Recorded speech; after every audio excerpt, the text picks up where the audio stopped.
everyone, and welcome to Lauren Reed Color. Thanks so much for joining me today. In today's video, I'll be sharing the adult coloring books that I consider the most approachable for beginners to the hobby. So it's for those people who have recently joined and are interested in purchasing their first, second, or third coloring book.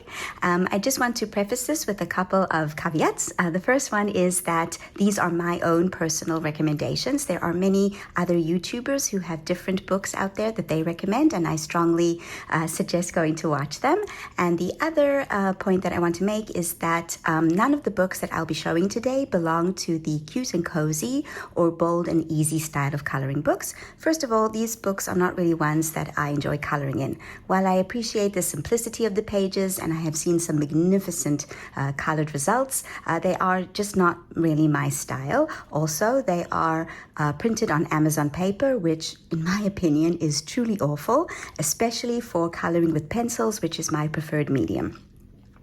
So with that out of the way, let me get to the actual recommendations, and I hope that you will find something that you enjoy. Let me just begin this list of recommendations by saying that all of the books that I will be recommending today meet one very important criterion, and that is the paper quality.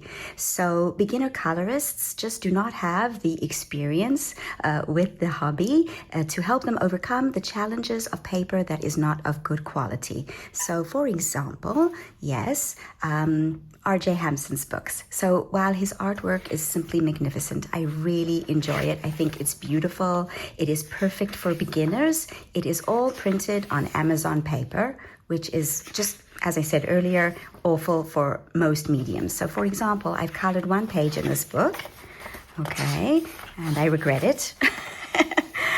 So this is the page that I colored in the book. I decided, okay, it's Amazon paper. I'll put down a layer of marker and then I'll color with pencils on top. And as you can see, the marker streaked and the pencils didn't really go nicely on top. These are polychromos pencils, which are fabulous pencils and work on most papers, but even Amazon paper is just not good enough for the best of pencils. And so I cannot recommend buying R.J. Hampson's books, which are printed on Amazon paper. Nevertheless, R.J. Hampson does provide PDF versions of his pages, which you can print on your own paper, cardstock, watercolor paper, whatever kind of paper you like. And in that case, I do recommend his artwork.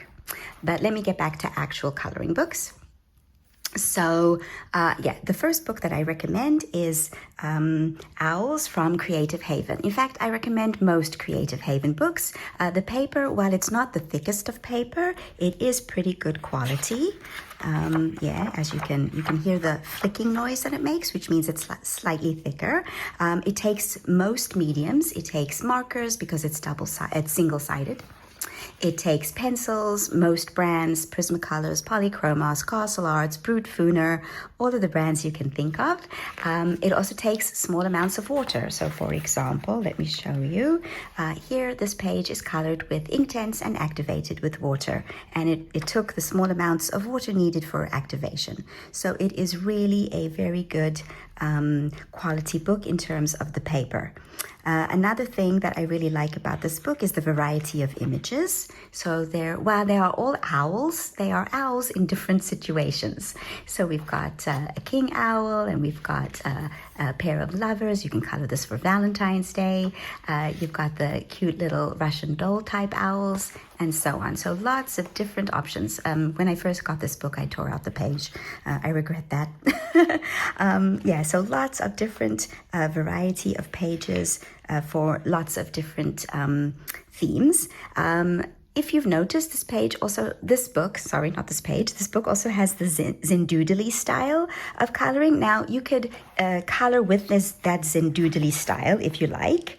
Okay, or you can ignore it and color over it. So for example, on this page, I colored over the Zendoodly style coloring. Okay, but if, for example, you like mandalas and want to progress to a different kind of coloring book that is not mandala style, but still enjoy that kind of coloring, then the Zendoodly style here is perfect for you. So for example, on this page, I actually colored the squiggles and whatnot that are on the page.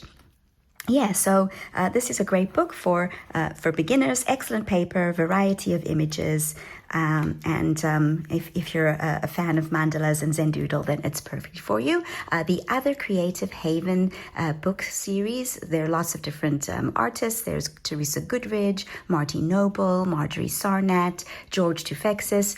Each one of them has their own style of art, but it is all on the Creative Haven paper. So this is one book that I strongly recommend for beginners. The next criterion that I consider to be very important is variety of subject matter. So, for example, there are quite a few coloring books that are dedicated to only one topic. For instance, here we have Wildflower Folk by Christine Caron, and Christine Caron is a portraiture artist. So all of her images are of girls and women and the occasional man, and they're all portraits in different situations. And while the artwork is beautiful and it is printed on the most amazing paper, this is Blue Angel Publishing, it is all the same theme. And if you are a beginner and you're trying out different styles and different topics and finding what you like coloring the most, whether it's florals or buildings or people or animals and so on, this might not be the book for you. Another issue with this book is, of course, the grayscale. Grayscale coloring can be a little bit difficult to know where to put the lights, where to put the shadows, even though the grayscale is there for you. And so it might not be the perfect choice for a beginner. It is nevertheless a magnificent book, and I'm really glad that I have it in my collection. The book that I recommend for its diversity of subject material is Romantic Country by Erie. There's something for everyone in this book. It's printed on really good paper. It has lots of different subjects in it. There are map pages, as you can see. There are pages with buildings and scenery. There are pages with animals. There are pages that are internal rooms. So there's inside, there's outside. There's pages with buildings. There's pages with food, pages with stamps, another external scene. There are pages with different shapes of backgrounds. So for example, here we have a circle, here we have a square, another wreath style page. We've got pages that are very detailed, pages with less detail. There are pages that fill up the entire scene and background. There are pages that are double page spread. Here's one with a more open background. So there's really something for everyone to color and to try and figure out their style. Do you like people? Do you like animals? Do you like florals?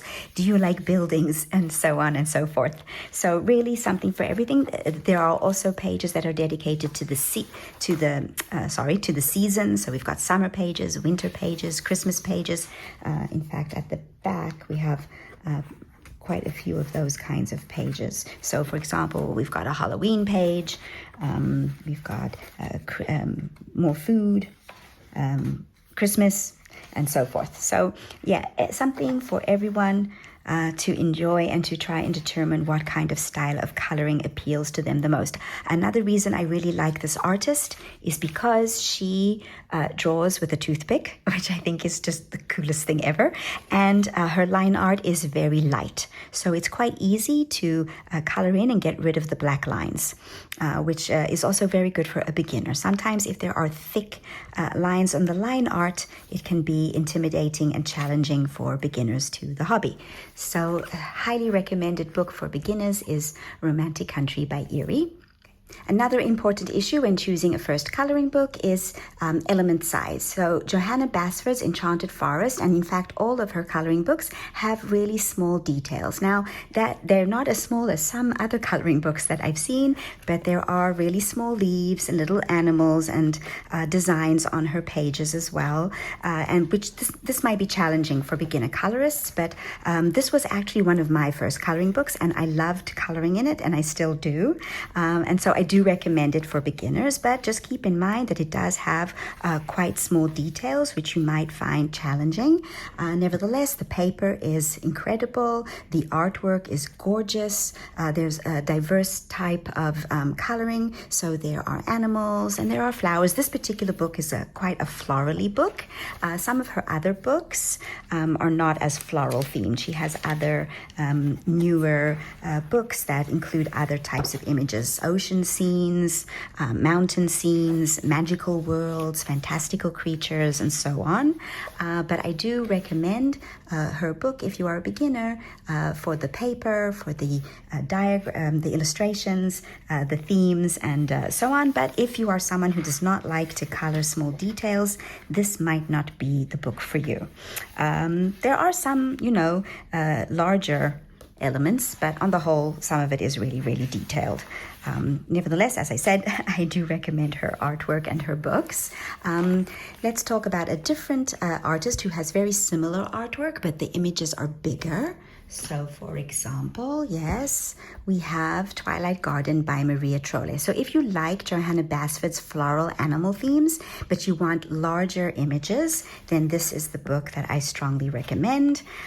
So she, as you can see, she also has animals and flowers and fruit and those kinds of images, but the elements are much larger. So it is easier for beginner colorists to work with. Also, paper is amazing. It takes all different kinds of mediums. It takes watercolor, it takes pencils. Obviously, it will not take markers because it's double-sided, but here, for example, it is watercolor in the background. Okay, here this is Castle Arts pencils, so lots of different images with larger elements, larger backgrounds to fill in with different kinds of water mediums if you're interested, or you can even frame it yourself. So for example, I added in the frame here for the background. And so yeah, it's a beautiful book, highly recommended. I really need to color in this book more. It is one of my focus books, but again, lots of diverse kinds of images, and perfect for a beginner to the hobby. Here, for example, I added in this background. So this is Maria Trolle's Twilight Garden, a wonderful book for beginners. Another issue to consider when choosing a first book would be book size. So all of the books that I've shown you before are quite large, but there are smaller books available. So here we have Johanna Basford's Small Victories. Yes, it does have all of her tiny details on an even smaller scale, but it has what she calls her quick wins. So we have these small vignette images that you can color and get an immediate sense of satisfaction and completion. There are some larger images. There's also a variety of images. As I said before, when choosing a coloring book, if small details are not for you, or if you have perhaps vision problems or hand cramping, then this kind of small book with these kinds of small details might not be the best option for you. But if those are not issues, then this is a perfect book if you have limited time for coloring. Say you're waiting in the doctor's office or in the pharmacy, or waiting to pick up your kids from school, then coloring these small little images is perfect.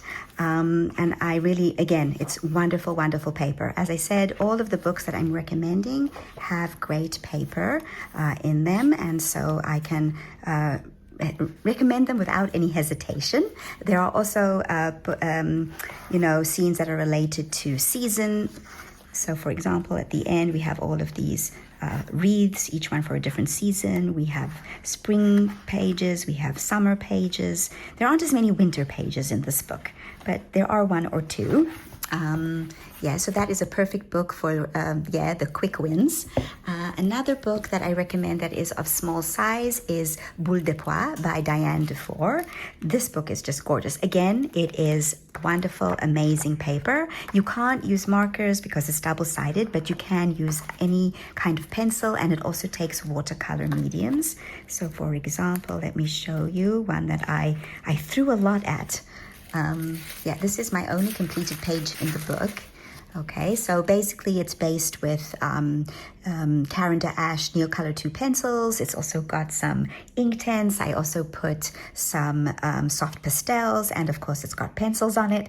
So yeah, it takes a lot of different mediums, and again, the small size allows you to have those small wins, and the images are just so adorable. Also a variety. Most of them are animals, but there are also people. There are pages for different holidays. There are pages for different seasons. The book is actually divided into seasonal sections. So we've got autumn, we've got winter, we've got spring and summer, and so on. So really recommended. Also, at the back of the book, there are a couple of duplicate pages. So here from this section onwards, you have pages for testing out mediums if you want to, for coloring a page again if you're interested in doing it. And so this is another added bonus to this particular book that I can recommend. So that is Boule de Pois by Diane Dufour. Let's talk about portraits. As I said earlier, I do not recommend purchasing Christine Caron's Wildflower Folk or her newer Wanderer's Folk or Little Folk, even though it's printed on the amazing Blue Angel paper, and that's for the reasons I said earlier. Instead, if you want to practice portraits, coloring hair, eyes, lips, other facial features, clothing, then I recommend Hannah Lynn. This is for a few reasons, but before I get into those reasons, let me just talk about how you can get her books. Most of her books are published on Amazon paper, and as I said earlier, in relation to R.J. Hampson, I don't recommend that, but you can purchase her books in PDF format and print it out on your own paper, cardstock, watercolor, paper, any paper that you like. Also, her artwork is available in the Coloring Heaven magazine. There are a couple of specials that focus on her artwork, and the one that I have in my collection is the Steampunk special. So the paper in this book, it's not as good as the Blue Angel paper, but it is better than Amazon paper, and it is, I would say, on a par with the Creative Haven paper. And as you can see, she has also, while they are all portraits, they are much more diverse, in my opinion, than Christine Caron. All of these girls are in various different situations. You get a lot of full-bodied girls. Some of them are just faces, others are full bodies. They're engaging in different activities. She has a smaller size book as well of just faces and hair for practicing. So I like her girls for practicing, as I said, hair. She's practicing hair on her girls is really, really good. Faces, she's got the big eyes, the mouth. Drawing in the nose is a bit challenging, but usually what I just do, let me find one, is I just add a couple of lines above to create the shape of the nose. But you can see lots of different options for coloring girls in different situations, different sizes. And so I strongly recommend Hannah Lynn for portraiture if this is something that you're interested in learning and practicing. Yeah, I love her style. I need to color more. It's been a while since I colored one of her pages. Oh, I love this one. This particular one is steampunk styled, but she has lots of other different ones. She has whimsy girls at work, whimsy girls around the world, whimsy mermaids, whimsy fairies. So lots of different variety of pages to color by Hannah Lynn as well. And strongly recommended for portraits. The final book that I recommend for beginners might come as a bit of a surprise because it is Mythomorphia by Kirby Rosans, and many people find his artwork intimidating. Nevertheless, I feel that every new colorist should have one book in their collection that they find challenging, and that when they complete a page in it, it gives an immense sense of satisfaction, accomplishment, and motivation. So that book for me is Mythomorphia. As I said, for all of the other books that I've shown you, the paper is absolutely fantastic. It takes a wide range of different mediums, pencils of all different brands, polychromos, Prismacolors. It takes watercolor mediums. It's also a book that is great for learning new techniques. So for example, on this page, I tried out doing a really large background with Prismacolors, but I also used watercolor pencils and then shading on the grass. So that was a really nice challenge.